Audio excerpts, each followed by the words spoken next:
Masechet Sukkah, Daf 19. We're talking about a case of a portico. It's kind of like this, where you have houses all around, and there's a permanent covered portico. Now you want to use the middle area to put schach there. So we're talking about two cases. One is, let's say there are columns here, columns all around. So that seems like that would be for sure fine, because if you have columns that are less than 3 tefachim apart, then that would all be lavud. So that's certainly okay. But what if there are no columns, like in this case, and you want to somehow use this roofing? So if this roofing here is less than 4 amot, that was the case of the Mishnah, and you apply dofen akuma. So this wall bends over and the sechach starts here, that's totally fine. But if this is more than 4 amot, that is the case that we're dealing with. Could this possibly be okay? So yesterday we saw the following statement of Amoraim, that if you put sechach on a portico that has posts, everyone agrees that that's permitted, because the posts themselves will act as a wall. But if it does not have posts, Abaye said it's okay, because we apply pi tikra yored v'sotem. We imagine the edge of this roof as if there has walls coming down. Now this rule it's a strange rule. It only applies seemingly to a permanent structure. That's another reason why you couldn't apply it to any old sukkah, just put up poles and schach and then imagine the walls coming down. It doesn't apply to sechach, like leaves, roofing material, only if you have a solid beam at the edge of a permanent structure of a roof, which this is. Then, at least according to some opinions, Abaye and Rav, you can imagine that when you look at it, you say, oh, look, that's the end of the roof. And in your imagination, you kind of see a wall coming down. So therefore, according to Abaye, this would be fine. And we imagine the walls going around here.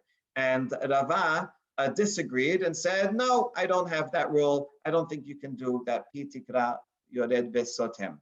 All right. The last thing that we did is we tried to match it up with Rav and Shemuel in the laws of Shabbat, because Rav says, yes, it can work for Shabbat, and Shemuel says it doesn't. And now we're going to have one challenge to the statement of Abaye, who does say that you can do it. The challenge is from the Mishnah. Tenan, and so too a courtyard that's surrounded by a portico. And Mishnah says assumes if there are less than 4 amot, then you can use that. If there's more than 4 amot, then you can't. Now we ask, ve'amai nema pitikra yored v'sotem. So what if there is a portico like this, and this is more? How come the Mishnah says only less than 4 amot? Even more than 4 amot. According to you, Abaye, you should apply this rule that we imagine the wall coming down, and therefore should be kosher. So why did the Mishnah say that it's not kosher? That's the question. And the answer to the Gemara Rava alibad Abaye. This is a beautiful phrase that Rava helped out his friend Abaye, even though Rava disagreed with him. Rava is the one that says it's pasul. So Rava is like perfectly fine with the Mishnah. But Abaye, I don't know, either he couldn't think of a reason or maybe he wasn't around. And so Rava explained the Mishnah for helping out Abaye, and he says, Kehishva et keruyo. We're talking about a case where the sechach lines up precisely with the bottom of the portico wood, so that when you're standing here and looking at it, you don't see the edge of the portico ceiling. So therefore you can't do pitikra. So if the sechach, let's say, was above, you put it on top, and then you can see the edge, then Abaye would say, yes, then that's where I apply it. And the Mishnah is talking about a case where it's level, and so I can't see it. And so that way he can reconcile himself with the Mishnah.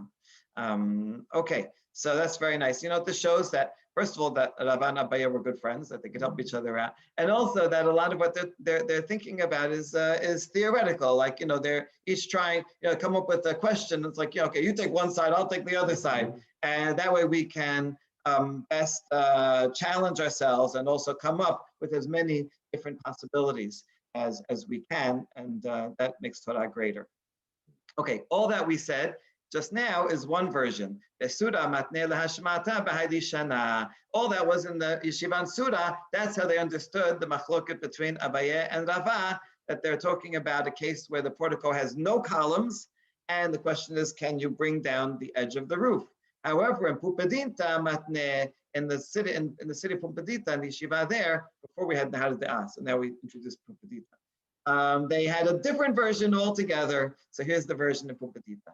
Sikech al gabeach sadra she'en la pasimin dibra kol pesula. In a case like this, where it has no columns, everyone agrees, no good. There's nothing here. This is more than 4 amot. Forget about it. What are you, crazy? How could you think that such a thing is good? So that's no good. However, the machloket is as follows. The yesh la pasimin Abaye amar keshera. Rava amar pesula. If it does have columns all around, this was a common Roman architectural. You see it a lot, right? With it was called stoa. You know the Stoics? They're called Stoics because they used to teach and study in these covered porticos with columns. So this is a common architecture. It's very beautiful. And so if it does have them, that is the machloket. Abaye amar keshera, Rava amar pesula. Abaye says okay. Rava says it's not okay. This is strange. What should be the problem with it?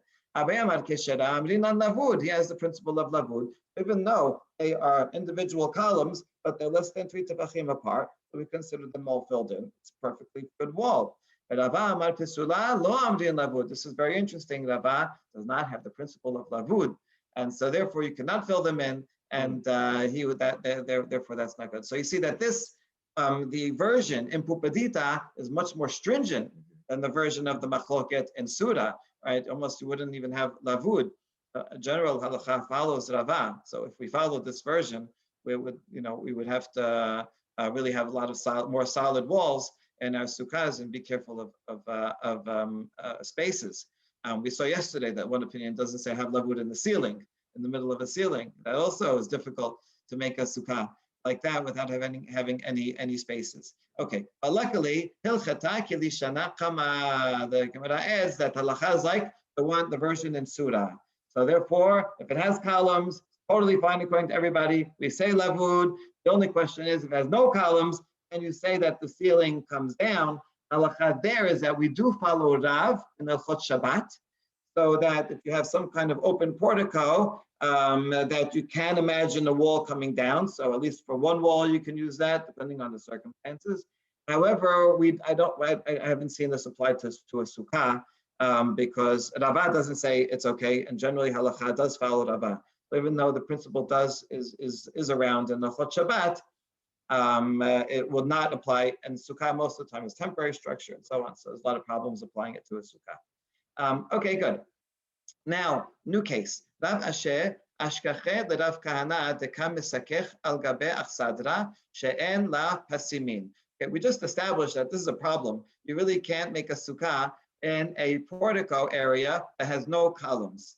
And one time, Rav Asher saw Rav Kahana, and he made a sukkah just like that. There's different ways to imagine it.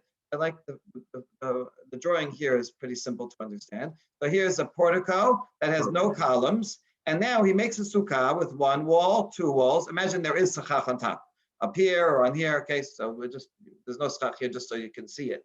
So that with sachach, he's using this as a wall, even though there's no. If there were columns here, yeah, then for sure. But now we're going by the first lashon. Then for sure columns would be good. But with no columns, and this Rav Kahana had a sukkah like this. So Rav Asher is wondering, Rav Kahana, what's going on, right? How are you making such a sukkah? Don't you agree with Rava? Yeah, that's the halacha. This is the first version of Rava from Surah. Yesh la pasimin keshera. If it has columns, everyone agrees it's okay. If it has no columns, then the pasimin pesula is no good. So you're no good. Rav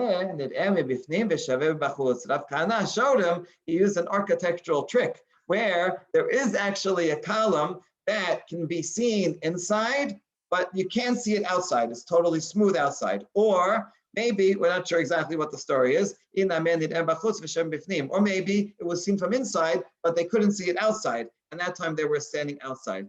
So how could you have such a thing? Here's in this one. right? So here is a column, right, that you can see it inside. But if you're standing outside where this guy is, this is totally straight, right? You can't see that this is sticking out. Right, so you have one wall, two walls, and then, well, a little bit, at least one column, a little bit of the next wall. Or the other case could be like this, where you have one wall, two walls, and this is protruding a little bit out. And maybe they were standing here in that case. And Rav Asher says, what's going on here? You only have two walls. You're using this pitikra, there's no columns. And he says, oh, come around the other side. See, I put it over there, a little trick. And so that, it looks nice. You can hide this this pole, and therefore he's relying on that to be a column, and so see, it's okay. Now this is still a bit problematic because usually you need a lot of columns to do lavud, so it's a whole wall. What is one column that's one tefach wide thick? The wall has to be at least 7 tefachim. Okay, and you can use a lavud, and you can put one here and one there, but you need something.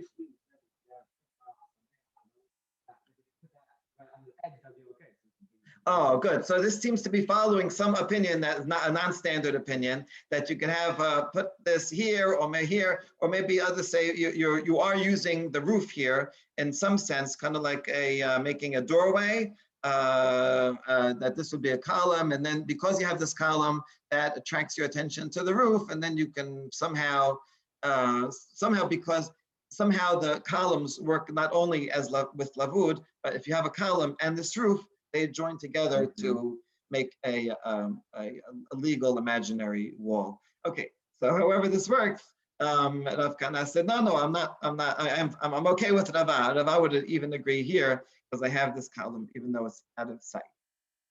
All right, excellent. Now, how do you know that such a case is good, that there's a column that's, even though it's in one perspective, it looks like it's not there, and only another perspective can you see it, and that's still okay. Well, we'll learn from the laws of Eruvin in Mavoi, and if you have such a case, Nidun Mishum Lechi. Lechi, Hainu Pesimim. In the case of a Mavoi, like you have a courtyard, let's see if there's a better picture here. Yeah, you have a courtyard, and so you want to be able to carry from one courtyard to the middle to the other courtyard in this alleyway. So you are allowed as long as you put either a cross beam or a vertical beam. Now, usually this vertical beam you'd put like over here inside the threshold, but it doesn't have to be. You could put it here. Now, if you put it here, you see that when you're standing inside, you won't see it because this all looks totally smooth. It's lined up. But when you're outside, you could see that it sticks out, juts out, right? Or you could have an opposite case where it's over here and there's no picture like that. Yeah. Did you do the shrunk, the roof? A cross beam, are you talking about here? Yeah, with that. Oh, you want a cross beam? No, for that, the cross beam is for a mavoi. Right. You could have a cross beam. Where for a sukkah, you need a piece of a wall. Yeah. But the point is that we are learning one from the other, and so therefore, just like regarding a mavoi, you're allowed to put a hidden lechi that can only be seen from one side. So too in sukkah, you can have a wall or a column, partial wall that can only be seen from one side, and it's still kosher. This might be another answer. How come Rav Kana could do it? If you remember, on Shabbat, the laws are different than during the week. Because on Shabbat, this is considered a partition, so the sukkah, a sukkah on Shabbat will borrow the laws of Shabbat to sukkah and consider it a partition. Even though on Sunday, it will no longer be a kosher sukkah, right? So it could maybe Rav Kana was using it only on Shabbat. All right, very nice. And now we come to a new case. Tana, pesel hayosem min hasukah. The word pesel doesn't mean an idol. Means something waste. Well, maybe it's like an idol. Same idea. Here it's talking about kosher sechach. Sechach that's made out of branches, things that normally you would throw away, as opposed to a plank or some kind of building material. So pesel is good. That comes out of the sukkah. This is a tosefta. Tosefta is a collection of Braytot that didn't make it into the Mishnah, but it's somewhat authoritative because it's collected in this work. You can find the Tosefta online in print. And it's coming out of the sukkah. It's extending from the sukkah. Nidon kasukkah. That's considered part of the sukkah. Okay, we're going to see 4 interpretations of this somewhat ambiguous tosefta. What kind of cases is it talking about? That the sechach is extending from the sukkah. My pesel hayosem min sukkah amar ola. We're talking about branches, that extends behind the sukkah. Okay, we're still not clear what he means, so we're going to ask further. What do you mean behind the sukkah? Like behind one of the walls, it's going past it, and you can still sit under it? Like, how does that work? You need 3 walls. If it's just sticking out of one of the wall, overhanging on the other side, you're going to stick someone there, like kids, put them out there, but you need 3 walls. There are 3 walls. Okay. But it has to be a kosher sukkah. It means minimum amount of space and everything else you need. Yes, you have that too. You have to make sure there's enough skach, that there's more shade than sun. You have that too. So you have everything. Then what's the point? Like, what kind of chidush are you telling me? So we're looking at something kind of like this, right? You have the main sukkah is here, and that has there's a wall inside, in the middle of the sukkah. So you have inside the big part 1, 2, 3 walls, and that's the main sukkah. But it extends on the other side. But here you have 1, 2, 3 walls. You have sechach. You have everything. So like, what's the chidush? What are you even talking about, Ula? So he says, Ma'udatema. I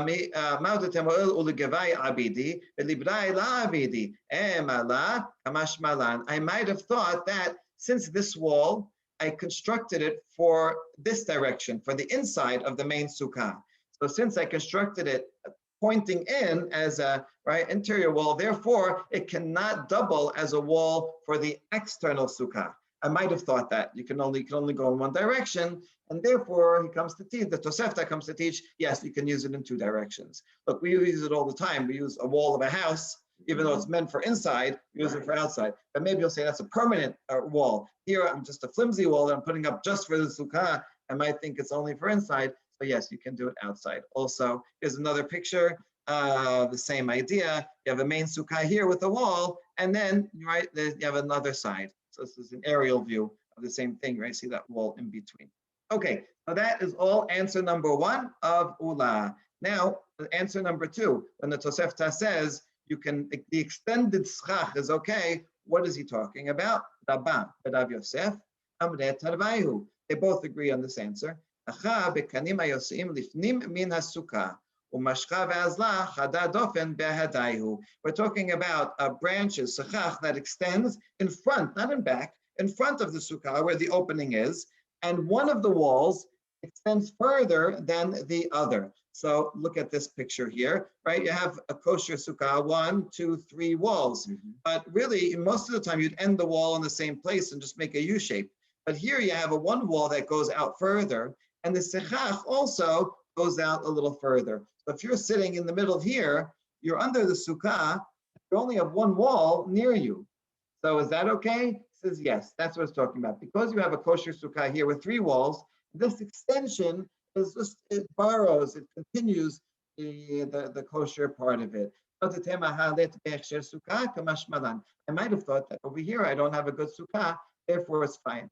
And this is one picture. This picture is even bigger chidush. This is also fine, right? If you're sitting here, right, in this corner, basically you have only 1 wall next to you, but this wall is not as close to you. But you don't have 3 walls surrounding you. And nevertheless, because there are 3 walls here in this section, we can consider, and you have sechach, you can consider this wall as if it continues, and you can sit anywhere in it, right? And this is totally permitted. This is really the 2.5 wall rule, but the half wall doesn't have to be at the edge, right, to enclose, even if it's totally empty. Okay, very good. So that is the second interpretation of the Tosefta. Third interpretation. Rabba bar Chana amar Rabbi Yochanan, lo nislecha ela lesukkah sheruba silata meruba mesilata. You have a sukkah that most of it has more shade than sun, so that's good. Umi'uta hamata meruba mesilata. But there's a small section of it where it has more sun than shade, like in the following picture. Right, this is all good, but I don't know, you ran out of bamboo by the time you got to here. And now this section is not so good, right? So what do you do with this? You say the whole thing is no good, or this part is no good.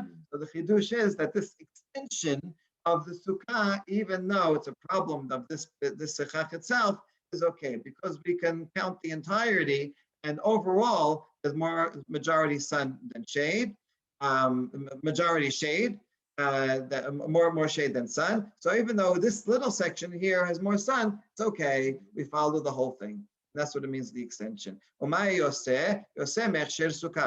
Tosefta says, sorry, I skipped some words. I might have thought that little section has more sun would be no good. So this comes to teach that's fine. When the Tosefta says it extends out, show you the language itself again. Right? What do you mean Yoseh? How is it extending out? It's not beyond the Sukkah. In the other two versions, it's extending backwards or extending forwards. So the word extending here means it's extending out of the normal definition of a Sukkah. Nevertheless, it's okay. Good. And now last one. Rabbi Oshaya Amad. Lo nitzrecha ela lischach pasul pachot mishelosha besukkah ketana. We're talking about a case of you have non-kosher sechach, but it's less than 3 tefachim.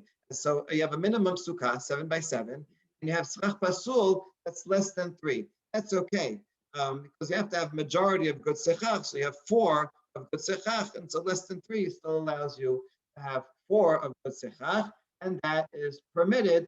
You can even sit under the whole thing, and that's the chidush. Now we start. What does it mean yotzeh? Sechach hayotzeh. There's no sechach that's overhanging anything.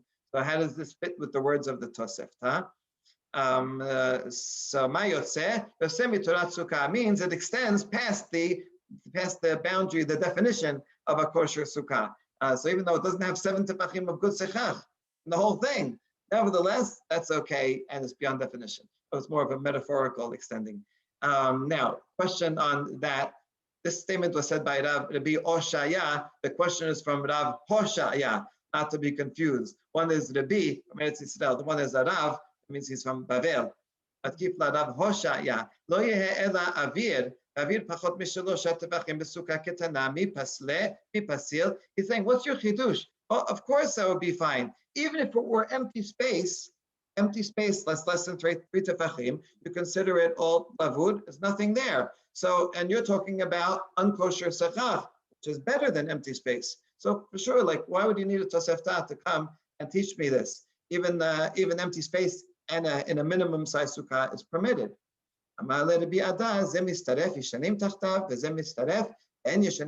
There is a difference between the two, that unkosher sechach, not only does it join with the kosher sechach, we have 4.1 kosher sechach and 2.9 non-kosher sechach. It joins in to make 7, and you're still okay. Not only that, you can even sleep under non-kosher sechach. It joins in to such an extent that it's kosher. It's patel. Like you can eat, 2 hot dogs are kosher, 1 not kosher. Patel. You can even eat all 3, as long as you don't know which one's which.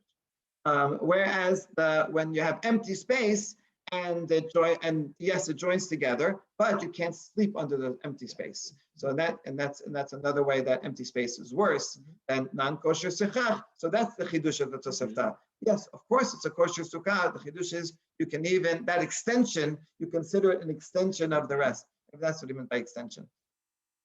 Okay. Now you just brought up an interesting concept, that you can have something that joins together, but itself is not kosher, right? You can join together with something even though it itself is no good. Meaning the empty space, right? The empty space here is considered, yes, it counts towards the 7 tefachim, but you can't sleep under it. Well, if I can't sleep under, why? What do you mean I'm counting, but I can't sleep under it, right? This doesn't make sense. It's like a taxation without representation. It doesn't work. If am I a citizen or not? What's more, no kasher. And in general, in other areas of halakha, do we ever have a case where something combines, which means it should be like the thing it's combining with, and yet it itself is not kosher? It's not kosher. It shouldn't combine. If it is kosher, it should. If it combines, then it should be kosher. So where else do we have such a thing? Amar Yitzchak ben Eliashib in Hit Hanarok Yochiach. Yes, we have such a thing, and that is mortar, right? Like concrete that's still in liquid form. Mistaref l'arba'im se'ah. You can put it into a mikveh. Mikveh has to be a minimum of 40 se'ah, and you can use water. There's other liquids that you can use. Let's say you have, 39, you don't have enough water, but you have a little mortar. And so you pour the mortar in and mix it together. That joins together to make a kosher mikveh. However, if you have an entire mikveh only made out of mortar, that's not a good mikveh. Okay, don't stay in for too long. Also, so you see here, this is a mortar which is not kosher in and of itself, but can join together to make a kosher mikveh. All right, excellent. And now we get to a fun topic of Tipi sukkahs. Ha'oseh sukkato kemin serif. You make a circular sukkah, kind of like a teepee, that has no roof. Now, in this picture, they're giving you a traditional Native American teepee. Now, this for sure would be not good because it's made out of canvas or plastic, whatever this is made out of. Let's assume that this is all made out of leaves.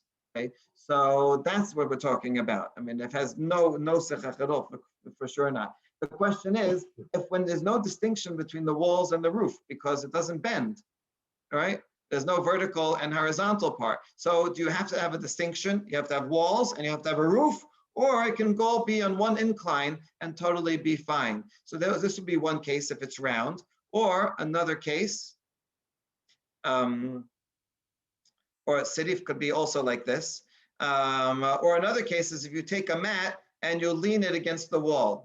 Forget this for a second. Lean it against the wall like as so here.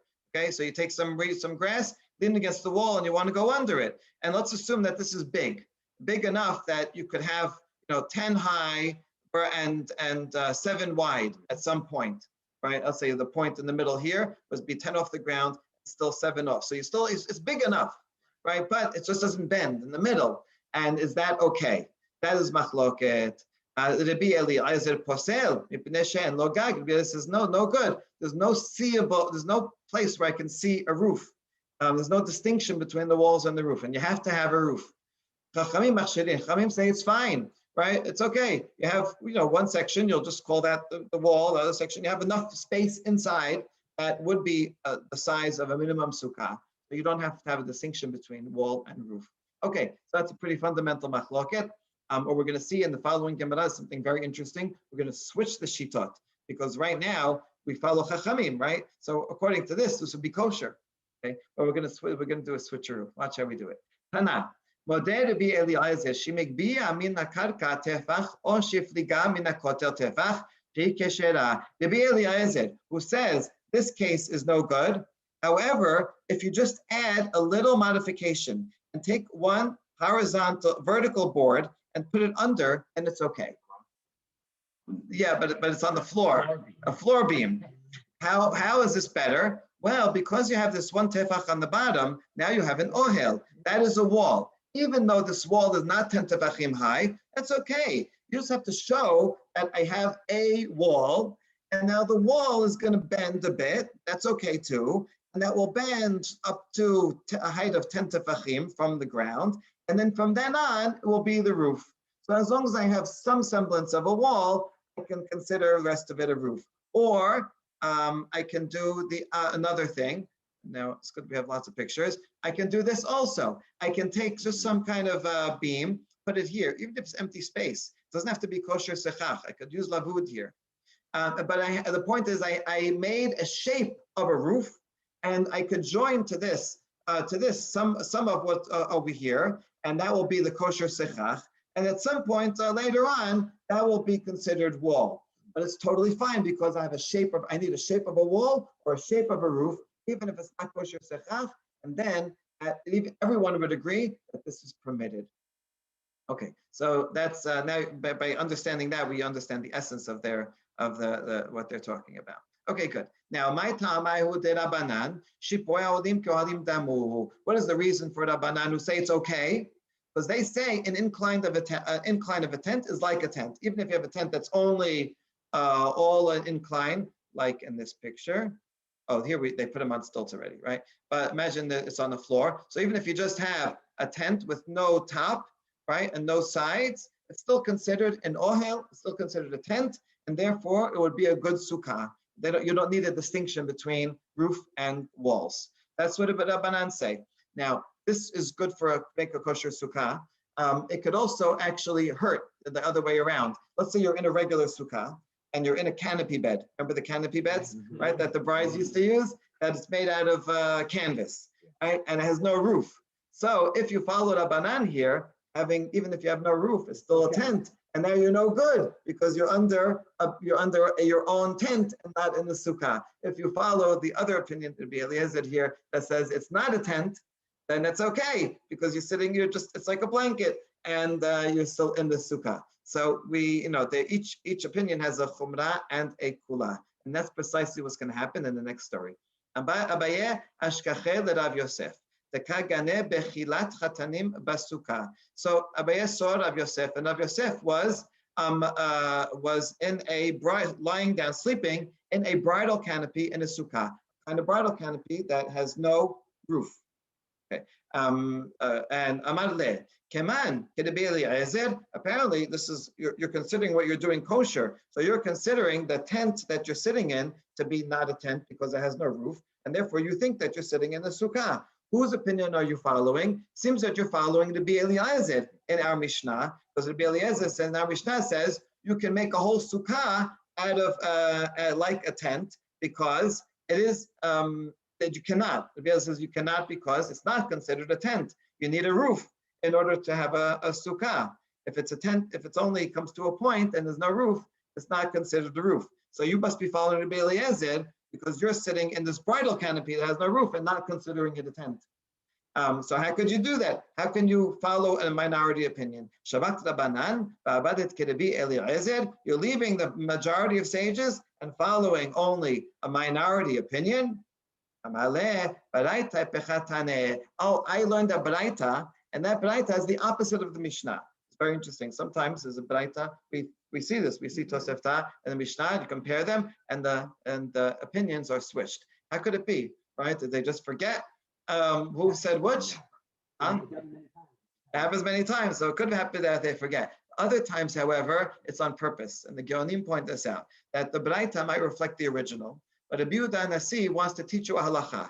So as he teach you halacha, to say halacha is like this, whoever is chachamim, that's the halacha. So he will say, whoever he thinks should be the chachamim, or should be the halacha, he'll assign that to be chachamim, and the other one to be a minority opinion.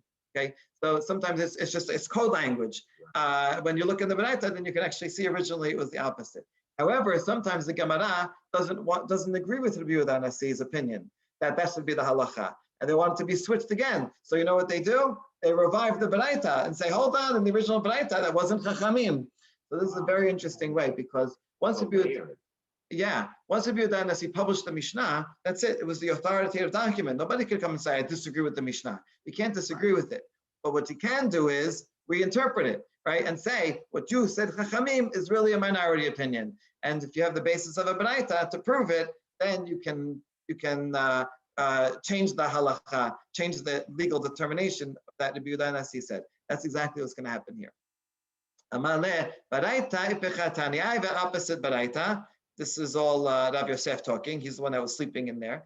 Rabbi Eliezer is one that says that a tipi tent is okay. Chachamim say it's no good. So Chachamim say it's no good because it has no roof, it has no flat surface, and therefore it's not a good tent. Because of that principle, my canopy bed that I'm sleeping in has no roof, so it's not a tent. So I'm okay. I'm in a sukkah. Okay, good. Now Abaye challenges him further. Shabak matnitin va'abadet kabaraita. You're leaving our Mishnah and following some baraita. You know the word baraita comes from the word bar, means external, excluded. Matnitin is our teaching. That's our curriculum. That's what we have to follow. That's authoritative. And so you're leaving our curriculum and you're following the one that was excluded. How could you do that? Amar le matnitin yechida ahi. Our Mishnah itself is a minority version of who said what, right? There are multiple versions of who said what, and the Mishnah follows a minority version of that. So therefore, the Tanya, Sukato Kemin Serif, O Shesemacha Lakotel, Rabbi Natan Omer, Rabbi Eliezer Posem Ipnei She'en Lagag, Achamim Machshirin. If you make this kind of tent or tipi sukkah, or put it against a wall. It's just one flat surface. According to the Binatan, that's one Tana, he says that he reports that Rabbi Eliezer was the one that says it's no good because it has no roof, and Achamim Amachshidin. But that's only the opinion of Rabbi Natan. All of his other colleagues said no, it's the opposite. And therefore, halacha l'maaseh nowadays is we're going to do the opposite of what the Mishnah said, and therefore the Chamim say this is not permitted. And so halacha l'maaseh now is that such a sukkah would not be permitted unless you put a floorboard or a little bit of a roof or something. You can't just make a tipi sukkah. Okay, we'll begin the next Mishnah. Machaselet kanim gedola asaa lishchiba mekabelet tuma ve'en mesakechin ba. We have a mat, a large mat. Generally, large mats are made for roofing. A small mat is made for sitting or lying down on. That's the general assumption, but not necessarily. You can always decide to make, I want a large mat, I want a king bed. So if you have a large mat and you made it for lying down, well, if you're making it for lying down, then it's a vessel, it's a kli, and because it's mekabel tumah, then you cannot use it as sechah. So even though it's a large mat, nevertheless, it's no good. Lasikuch, if I made it for roofing material, and of course it's good. It does not acquire, it cannot acquire tumah because it's not a vessel. Good. But really, he didn't have to say anything about if you made it for sechach. Like, why has he been saying that? And what about a small one? The Tanna Kama didn't talk about a small one. And also, what about if you didn't have anything in mind, just made it, just manufactured it without any particular intention, right? So there seems to be, there's a gap in the Mishnah between these two cases that the Tanna Kama is talking about. Okay, we're going to analyze that in a second. Now, to be Eliezer Omer, he seems to be the minority opinion throughout here.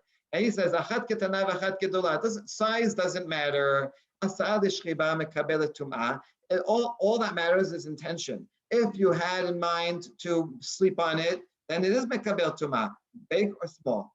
Then the second, therefore you cannot use it for sechach. Lasikuch, if you had in mind when you're manufacturing it that this is going to be for shade, then